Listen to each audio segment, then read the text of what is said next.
Merhaba arkadaşlar, kanalıma hoş geldiniz. Bu videomda üçgen şal yapılışını göstermek istiyorum sizlere. Çok güzel bir model buldum. Onu da sizlerle paylaşmak istiyorum. Tığım 2,5 milimetre, ipim nako saten arkadaşlar. Siz dilediğiniz ipi kullanabilirsiniz. Tığınızı da ipinize göre ayarlayabilirsiniz arkadaşlar. Hemen yapılışına geçelim. Önce ipimi sihirli halka yapıyorum. 4 tane zincir çekerek başlıyorum.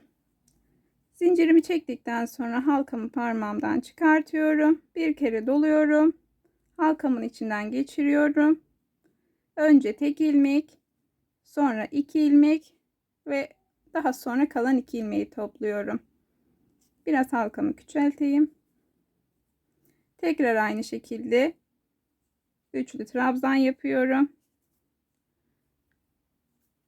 Burada 2 zincir çekiyorum, doladım. Tekrar 3 tane üçlü trabzan yapıyorum.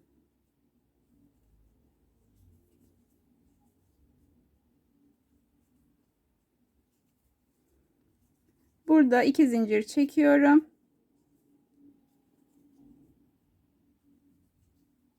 Tekrar 3 tane üçlü trabzan yapıyorum.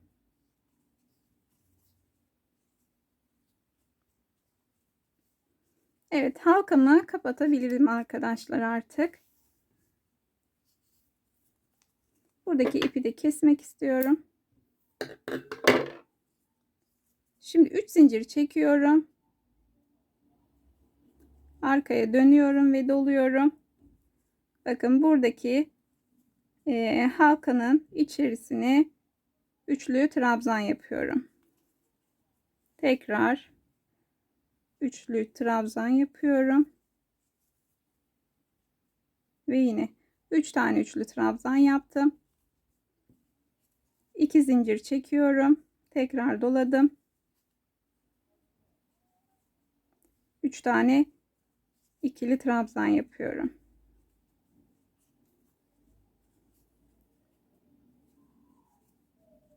Evet, burası arkadaşlar şalımızın kenar kısmı olacak. Su taşı dediğimiz yer, kenara gelen kısım. Şimdi ortasına 5 tane zincir çekiyorum, doladım. Burayı da aynı şekilde burası gibi 3 tane üçlü trabzan, ardından 2 zincir, tekrar 3 tane üçlü trabzan yapıyoruz.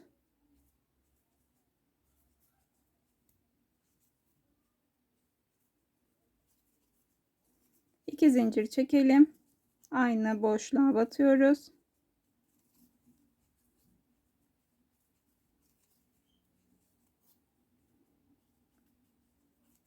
Evet arkadaşlar, bakın bu şekilde kenar kısımlarını oluşturmaya başladık.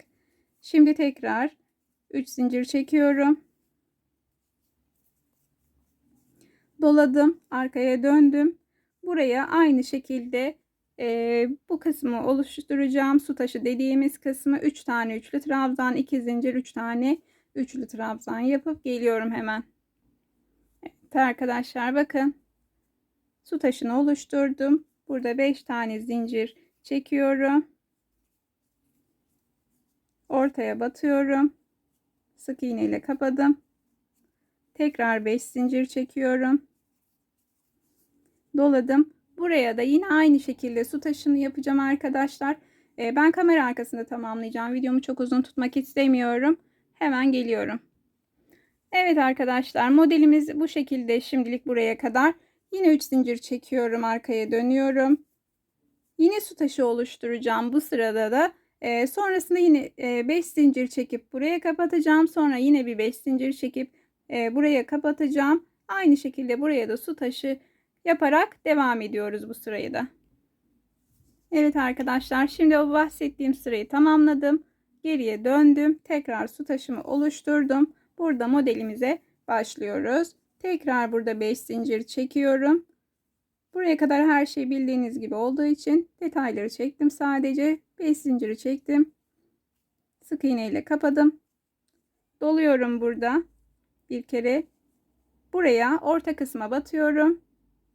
Üçlü trabzan yapıyorum. Tekrar doluyorum. Üçlü trabzan yapıyorum. Toplam 4 tane üçlü trabzan yapıyorum buraya arkadaşlar.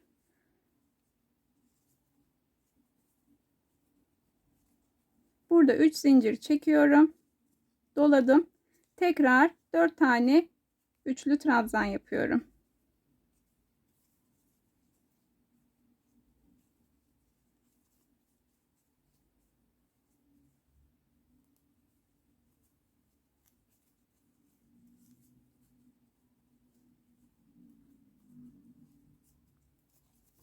Evet, bakın arkadaşlar, burada zincir çekmiyoruz.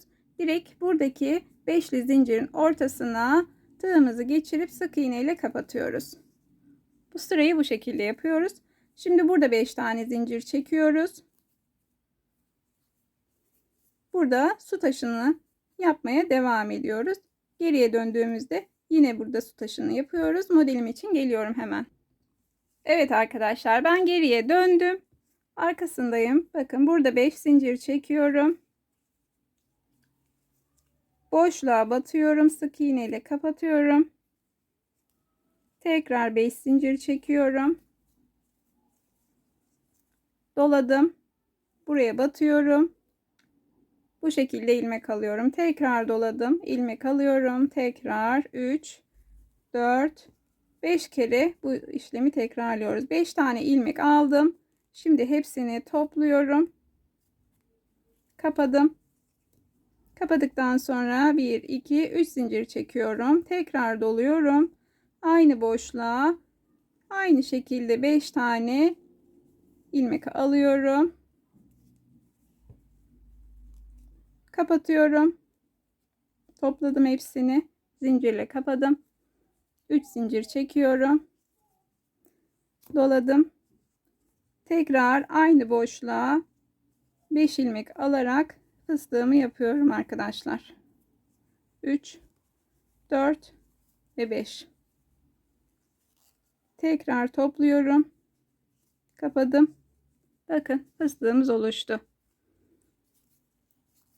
5 zincir çekiyoruz.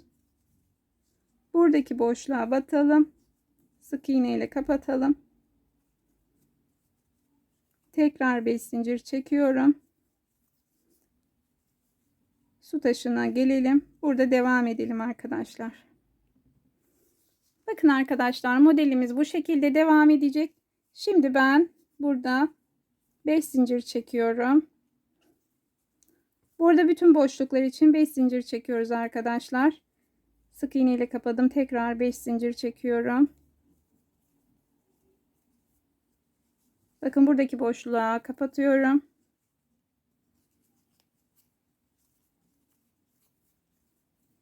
Buradaki çektiğim 5 zinciri de ortadaki fıstığın tepesine batarak buraya kapatıyorum. Tekrar 5 zincir çekiyorum.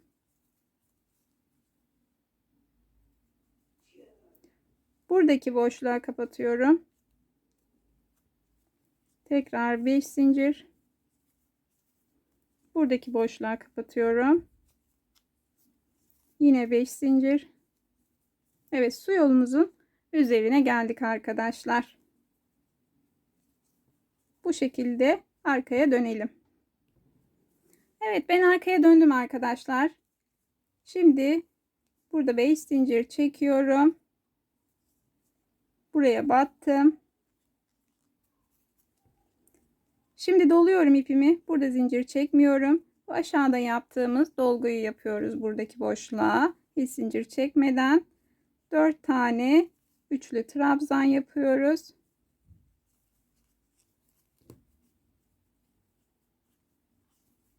Üç tane zincir çekiyoruz. Tekrar 4 tane 4 tane üçlü trabzan yapıyoruz.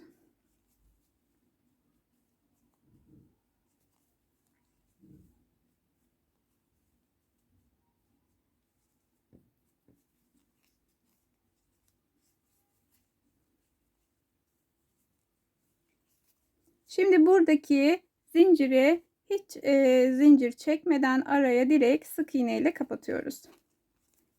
Bakın bu şekilde. Tekrar burada 5 zincir çekiyoruz. Ortaya zincirle kapatıyoruz.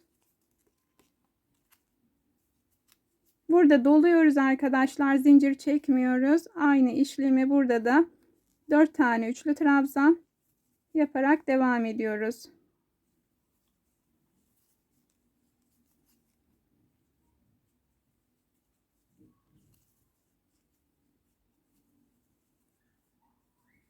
Üç zincir çekelim. 4 tane üçlü trabzan yapalım.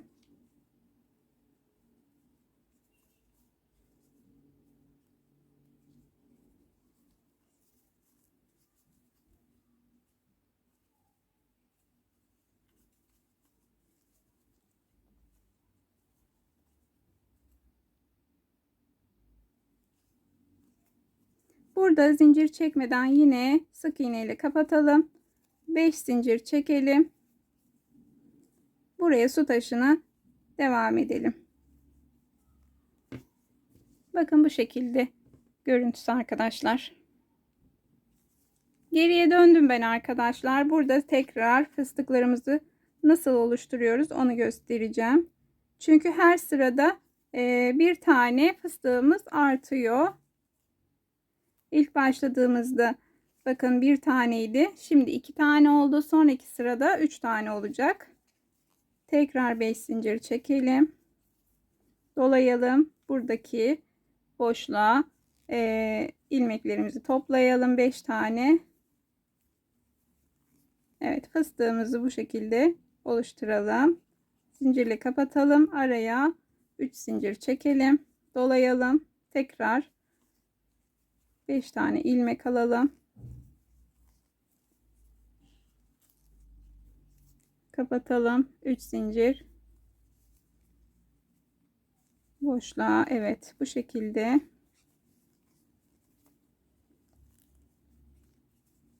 Evet, fıstıklarımız oluştu arkadaşlar. 5 zincir çekelim. Bakın burada buradaki zincirin ortasına sık iğne ile kapatalım. Tekrar 5 zincir dolayalım. Buraya aynı şekilde fıstığımızı oluşturalım.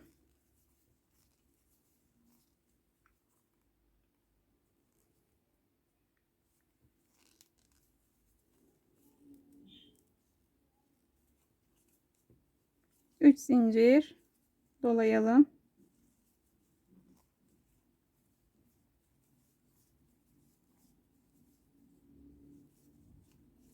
Kapatalım. Tekrar 3 zincir. Tekrar bir fıstık daha yapıyoruz.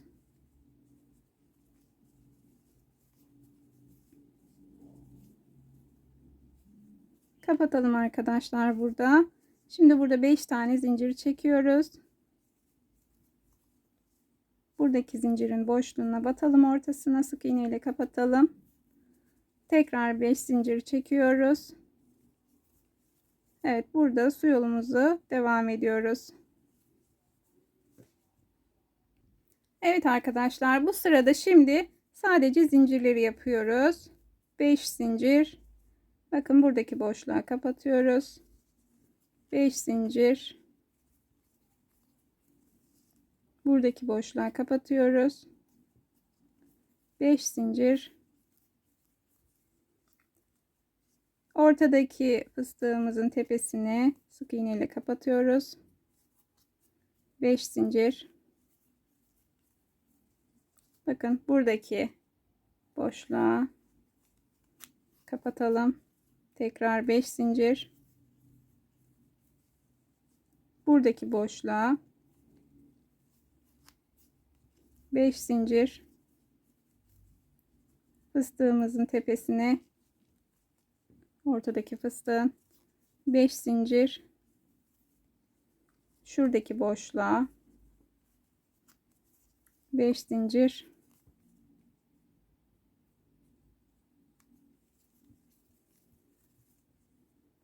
Buradaki boşluğa kapatalım. 5 zincir.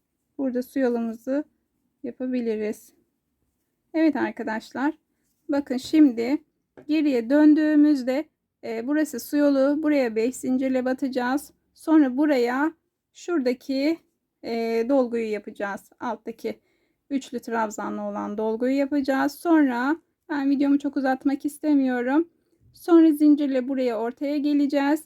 Ortaya tekrar aynı şekilde buradaki boşluğa da aynı dolguyu yapacağız. Sonra sık iğne ile buraya kapatacağız ve zincirle buraya geleceğiz. Daha sonra buraya. Şimdi ilk sırada bir taneydi. İkinci sırada iki tane. Üçüncü sırada da üç tane olacak. Birincisi buraya, ikincisi buraya, üçüncüsü de buraya olacak. Ben kamera arkasında büyütüp hemen geliyorum. Evet arkadaşlar, ben kamera arkasında biraz daha büyüttüm. Anlatmak istediğim bu şekildeydi. Bakın gösterdiğim gibi ortaya bu dolgumuzu yaptık. Sonraki sırada fıstığımızı yaptık. Sonraki sırada tekrar zincirlerle sıramızı devam ettirdik. Bu şekilde arkadaşlar 3 sıradan oluşuyor. 3 sırada bir modelimizi ortaya çıkartabiliyoruz. Umarım beğenmişsinizdir. Umarım faydalı bir video olur. Videomun sonuna geldim. Buraya kadar beni izlediğiniz için hepinize çok teşekkür ediyorum. Videomu beğenip kanalıma abone olursanız sevinirim. Hoşça kalın.